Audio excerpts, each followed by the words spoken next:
Good morning students. आज हम 8वीं कक्षा का छठा पाठ राजेंद्र बाबू करेंगे। राजेंद्र बाबू अर्थात डॉक्टर राजेंद्र प्रसाद हमारे भारत के पहले राष्ट्रपति हुए हैं। इनका जन्म जीरादेहू बिहार में 3 दिसंबर सन 1884 में हुआ था।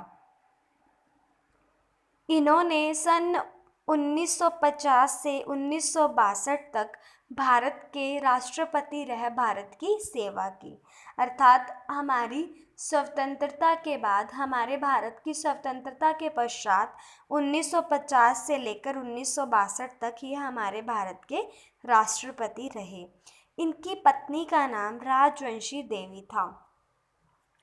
बच्चों, इस पाठ की लेखिका महादेवी वर्मा ने भारत के प्रथम राष्ट्रपति राजेंद्र बाबू का अत्यंत सदा हुआ रेखा चित्र खींचा है, जो उनके व्यक्तित्व की विशेषताओं का सटीक परिचय देता है, जिससे हमें उनके व्यक्तित्व अर्थात उनके पर्सनालिटी की विशेषताओं के बारे में पता चलता है। उनके अनुसार उन्होंने डॉक्टर राजेंद्र बाबू को पहली बार जब देखा जब वह प्रयाग में बीए की विद्यार्थी थी और शीतावकाश में अपने घर भगलपुर जा रही थी। पटना में उनके भाई से मिलने की बात थी। अंत स्टेशन पर प्रतीक्षा के कुछ घंटे व्यतीत करने पड़े, तब उन्होंने डॉक्टर राजेंद्र प्रसाद को देखा। जब उन्होंने उन्हें देखा तो लेखिका को लगा कि जैसा उसने उनके बारे में सोचा था वह बिल्कुल वैसे ही है।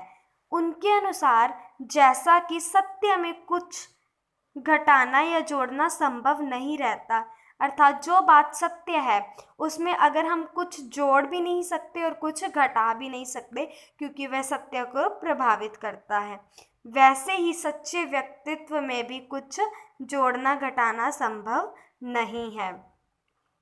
उसके बाद इस पाठ में लेखिका ने डॉक्टर राजेंद्र प्रसाद की वेशभूषा को व्यक्त किया है। उनके अनुसार वो किस प्रकार लगते थे। काले घने छोटे कटे हुए बाल, चौड़ा मुख, चौड़ा माथा, घनी भ्रुकुटियों के नीचे बड़ी आंखें, मुख के अनुपात में कुछ भारी नाक, कुछ गोलाई किए हुए चौड़ी ठोड़ी, कुछ मोटे पर सुडौल होठ। इस तरह उन्होंने उनकी वेशभूषा और उनके शरीर की आकृति के बारे में बताया है। उनके अनुसार डॉक्टर राजेंद्र प्रसाद बिल्कुल ही सीधे साधे एक ग्रामीण व्यक्ति लगते थे। वह बहुत ही सीधे साधे थे।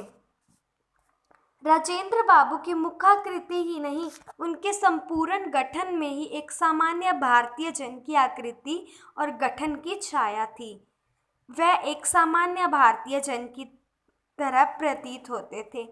अंत उन्हें देखने वाला को कोई ना कोई आकृति या व्यक्ति स्मरण हो आता था, अर्थात जो भी कोई व्यक्ति उन्हें देखता था उसे लगता था कि हाँ, मैंने इन्हें पहले कहीं देखा है, और ये अनुभव करने लगता था कि इस प्रकार के व्यक्ति को पहले भी कहीं देखा है। आकृति तथा वेशभूषा के समान ही वह अपने स्वभाव और रहन सहन में सामान्य भारतीय या भारतीय कृषक का एक प्रतिनिधित्व करते थे। वह एक सामान्य भारतीय की तरह ही प्रतीत होते थे। इस प्रकार उन्होंने उनकी वेशभूषा और शारीरिक आकृति को प्रदर्शित किया है महादेवी वर्मा ने। महादेवी वर्मा का इस पाठ में कहना है कि राजेंद्र बाबू के निकट आने का अवसर उन्हें 1937 में मिला, जब वह कांग्रेस के अध्यक्ष के रूप में महिला विद्यापीठ महाविद्यालय भवन का शिलान्यास करने प्रयाग आए थे। उनके अनुसार उन्होंने पहले उनके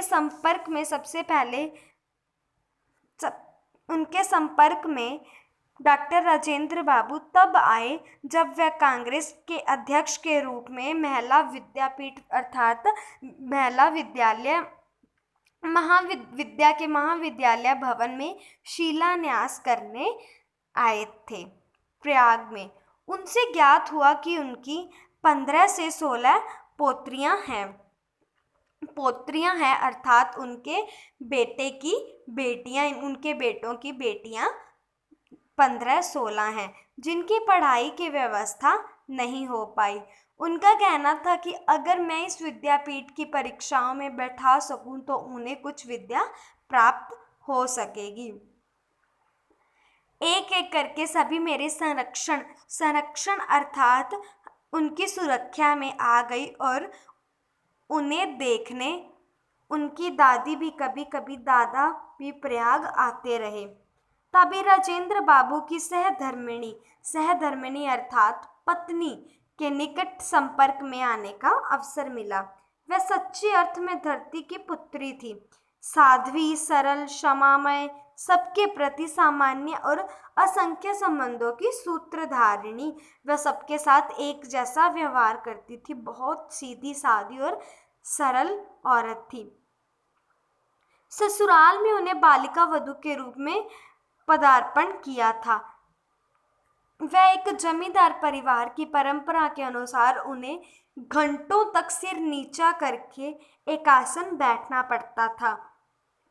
उनकी रीढ़ की हड्डी इस प्रकार झुक गई थी कि युवती होकर भी वह सीधी खड़ी नहीं हो पाती थी। सर नीचे करके रखने की वजह से उनकी रीढ़ की हड्डी झुक गई थी। राजेंद्र बाबू ने बताया कि बालिकाओं की दादी किसी का छुआ नहीं खाती, अर्थात राजेंद्र बाबू की पत्नी किसी का छुआ नहीं खाती। उनकी पत्नी का नाम था राजवंशी देवी। केवल ब्राह्मण रसोइया ही इसका अपवाद है, केवल ब्राह्मण रसोइया ही जो बनाता था। छात्रावास का रसोइया महाराज उनकी थाली परोस देगा, कुछ अन्यथा न मानना कहकर वह संकुचित से हो गए। उन्होंने महादेवी वर्मा को कहा कि उनका महाराज रसोइया उनकी थाली परोस देगा, आप कुछ अन्य नहीं समझना।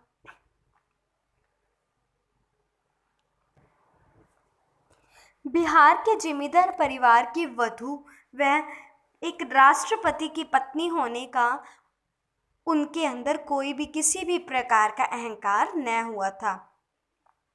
छात्रावास की सभी बालिकाओं तथा नौकर चाकरों का उन्हें समान रूप से ध्यान रहता था। एक दिन या कुछ घंटे ठहरने पर भी वह सबको बुलाकर उनका तथा उनके परिवार का कुशल मंगल पूछना न भूलती। घर से अपनी पोत्रियों के लिए जो मिष्ठान लाती उनमें से प्राय का अर्थ होता है आमतौर पर सब कुछ बंट जाता। देखने वाला यह जान ही नहीं पाता था कि वह इनकी अय्या अर्थात दादी है। गंगा स्नान के लिए मुझे उनके साथ प्राय जाना पड़ता था। महादेवी वर्मा कहती है कि आमतौर पर उन्हें उनकी दादी के साथ गंगा स्नान के लिए जाना पड़ता था। वह बिल्कुल ही शांत भाव की थी।